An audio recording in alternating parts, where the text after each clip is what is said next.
তোমার জীবনের সবচেয়ে বড় ভুলটা কি জানো? তুমি ভাবো মানুষ তোমার কষ্ট বুঝবে। তুমি ভাবো কেউ তোমার ভাঙা মন জোড়া লাগাবে। তুমি ভাবো আমি যদি আমার ভিতরের যুদ্ধটা কাউকে বলি তাহলে হয়তো একটু হালকা লাগবে। কিন্তু বাস্তবতা অনেক নিষ্ঠুর।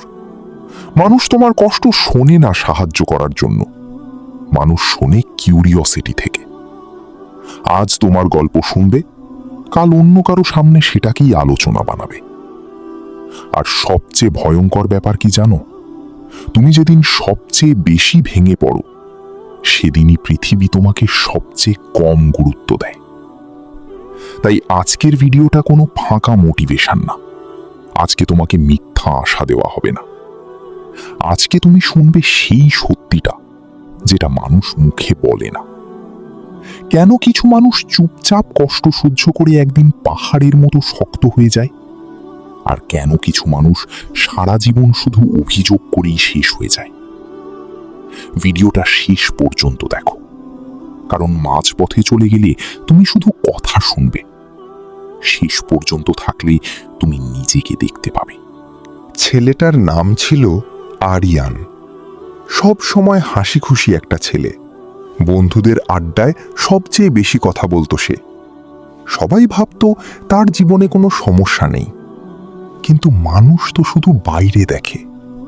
রাতের বেলা যখন সবাই ঘুমিয়ে যেত তখন আরিয়ান ছাদের এক কোণায় বসে থাকত, মোবাইলের আলো বন্ধ করে শুধু আকাশের দিকে তাকিয়ে থাকত। কারণ তার ভিতরে এমন কিছু যুদ্ধ চলছিল যেটা কাউকে বোঝানো যেত না। বাবার ব্যবসা শেষ হয়ে গিয়েছিল, বাড়িতে প্রতিদিন ঝগড়া, মায়ের চোখে চাপা কান্না, আর নিজের জীবনে একটার পর একটা ব্যর্থতা। কিন্তু সবচেয়ে বড় আঘাতটা সে পেয়েছিল মানুষের কাছ থেকে। যাদের সে নিজের মানুষ ভাবত, তারা তার খারাপ সময়ে ধীরে ধীরে দূরে সরে যেতে শুরু করল। কারণ মানুষ সফল মানুষের পাশে দাঁড়াতে ভালোবাসে, সংগ্রাম করা মানুষের পাশে না। একদিন আরিয়ান ভুল করেছিল। সে নিজের কষ্ট বন্ধুদের বলেছিল। সে ভেবেছিল তারা বুঝবে, কিন্তু কয়েকদিন পর সে শুনল তার ব্যর্থতার গল্প নিয়ে আড্ডা হচ্ছে। ও নাকি একদম শেষ হয়ে গেছে, ওর কিছু হবে না, ও তো মেন্টালি উইক। সেদিন প্রথমবার আরিয়ান বুঝেছিল নিজের কষ্ট সবাইকে বলতে নেই। সেদিন রাতে সে অনেক কেঁদেছিল, কিন্তু সেই কান্নার পর একটা জিনিস বদলে যায়। সে সিদ্ধান্ত নেয় এবার থেকে সে আর এক্সপ্লেন করবে না, কারো কাছে নিজের পেইন প্রুভ করবে না, কারো সিম্পাথি চাইবে না। সে চুপ হয়ে যায়। কিন্তু তার সেই চুপ হয়ে যাওয়া ছিল না হার মানা, সেটা ছিল ভিতরে ভিতরে বদলে যাওয়া।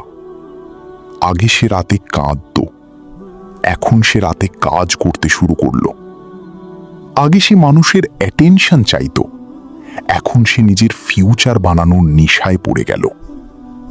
ধীরে ধীরে সে সব কিছু থেকে দূরে যেতে লাগলো। কম কথা, কম বন্ধু, কম সোশ্যাল মিডিয়া, কিন্তু বেশি ফোকাস। কারণ সে বুঝে গিয়েছিল যে মানুষ নিজের জীবন বদলাতে চায় তাকে কিছু সময় একা হতেই হয়। আর সবচেয়ে মজার ব্যাপার কি জানো? মানুষ তখনও ভাবছিল আরিয়ান ভেঙে পড়েছে। কেউ জানতো না সে ভিতরে ভিতরে তৈরি হচ্ছে। 6 মাস পর একদিন পুরনো কিছু বন্ধু আরিয়ানকে দেখে অবাক হয়ে গেল। আগের সেই ইমোশনাল ছেলেটা আর নেই। তার চোখে এখন অন্যরকম শান্তি। সে আগের মতো নিজের সমস্যা নিয়ে কথা বলে না, কারো ভ্যালিডেশন চায় না, কারো অ্যাটেনশনের জন্য অনলাইন থাকে না। কারণ সে একটা জিনিস বুঝে ফেলেছিল, যেদিন তুমি নিজের ভ্যালু নিজে বুঝতে শিখবে সেদিন থেকে মানুষের অ্যাপ্রুভাল দরকার হবে না। এই 6 মাসে আরিয়ান কি করেছিল জানো? সে নিজের পেইনকে ডিস্ট্রাকশন বানায়নি, সে পেইনকে ওয়েপন বানিয়েছিল। প্রতিদিন ভোরে উঠত, নিজেকে স্কিল শেখাতো, নিজের মাইন্ড কন্ট্রোল করার চেষ্টা করত। কিন্তু এটা সহজ ছিল না। অনেক রাত ছিল যখন সে আবার ভেঙে পড়তে চেয়েছিল। অনেক সময় ছিল যখন মনে হতো সব ছেড়ে দেয়। কারণ বাস্তবতা হলো, নিজেকে বদলানো মোটিভেশন ভিডিও দেখে হয় না। নিজেকে বদলাতে হলে নিজের ভিতরের দুর্বল ভার্সনটার সাথে প্রতিদিন যুদ্ধ করতে হয়। আরিয়ান সেই যুদ্ধটাই করছিল। কেউ ক্ল্যাপ দেয়নি তাকে, কেউ ইন্সপায়ার বলেনি, কেউ পাশে দাঁড়ায়নি, কিন্তু সে থামেনি। কারণ সে বুঝেছিল একটা সময়ের পর মানুষকে প্রুফ করার দরকার নেই, নিজের জীবনটাই প্রুফ হয়ে যায়। আর ধীরে ধীরে জিনিস বদলাতে শুরু করলো। যে মানুষগুলো এক সময় তাকে ইগনোর করত, তারাই এখন মেসেজ দিতে শুরু করলো। যারা বলেছিল ওর কিছু হবে না, তারাই এখন বলছে, ভাই তুই এত চেঞ্জ হলি কিভাবে? কিন্তু আরিয়ান শুধু হাসত, কারণ তারা শুধু রেজাল্ট দেখছিল। কেউ দেখেনি সেই রাতগুলো যখন সে একা নিজের মাথার ভিতরের অন্ধকারের সাথে যুদ্ধ করেছিল। এটাই রিয়ালিটি। মানুষ তোমার স্ট্রাগল দেখতে চায় না, মানুষ শুধু তোমার সাকসেসের শেষ সিনটা দেখতে চায়। তাই নিজের জার্নি সবাইকে এক্সপ্লেইন করা বন্ধ করো, চুপচাপ বিল্ড করো। কারণ বড় কামব্যাক সবসময় নীরবে তৈরি হয়। 1 বছর পর আরিয়ান একদিন সেই একই ছাদে দাঁড়িয়েছিল, যে ছাদে বসে একসময় সে নিজেকে শেষ মনে করত। কিন্তু আজকের আরিয়ান আলাদা। আজ তার ভিতরে শান্তি আছে, কারণ সে একটা জিনিস শিখে গেছে, জীবনে সব মানুষকে ধরে রাখতে নেই। কিছু মানুষ তোমার জীবনে আসে শুধু তোমাকে শক্ত বানানোর জন্য। তারা তোমাকে কষ্ট দেবে, বিট্রে করবে, ইগনোর করবে, আর সেই আঘাতগুলোই একদিন তোমাকে বদলে দেবে। আরিয়ান এখন আর কাউকে দোষ দেয় না, কারণ সে বুঝেছে যেদিন মানুষ তোমাকে ছেড়ে যায়, সেদিনই তুমি নিজের আসল ভার্সনের সাথে পরিচিত হও। একটা সময় সে অ্যাটেনশনের জন্য বাঁচত, এখন সে পারপাসের জন্য বাঁচে।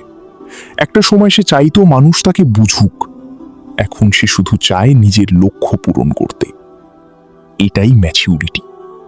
সবাই তোমাকে বুঝবে না, সবাই তোমার পাশে থাকবে না, আর এটা অ্যাকসেপ্ট করতে পারলেই তুমি মেন্টালি স্ট্রং হয়ে উঠবে। আজকাল মানুষ লোনলিনেসকে কার্স ভাবে, কিন্তু সত্যিটা হলো একাকিত্ব অনেক মানুষকে ডিস্ট্রয় করে না, তৈরি করে। কারণ যখন তুমি একা থাকো, তখন তুমি নিজের আসল চিন্তাগুলোর সামনে দাঁড়াতে বাধ্য হও। তখন কোনো ডিস্ট্র্যাকশন থাকে না, কোনো ফেক মানুষ থাকে না, শুধু তুমি আর তোমার রিয়ালিটি। আর সেখান থেকেই শুরু হয় আসল পরিবর্তন। আজ যদি তোমার জীবনেও এমন একটা ফেজ চলে যেখানে সবাই দূরে সরে যাচ্ছে, কেউ বুঝছে না, ভিতরে ভিতরে তুমি ভেঙে পড়ছো, তাহলে প্যানিক করো না।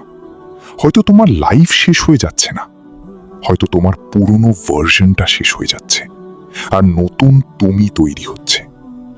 তাই নিজের কষ্টকে সোশ্যাল মিডিয়া স্ট্যাটাস বানিও না, নিজের যুদ্ধকে জোক বানাতে দিও না।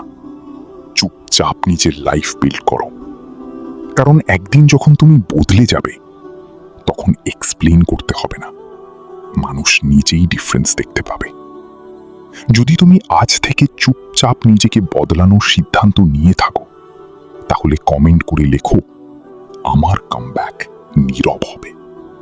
আর সাবস্ক্রাইব করে পাশে থেকো, কারণ সামনে যে ভিডিওগুলো আসছে, সেগুলো শুধু মোটিভেশন না, ওগুলো তোমার ভিতরের ঘুমিয়ে থাকা মানুষটাকে জাগিয়ে তুলবে।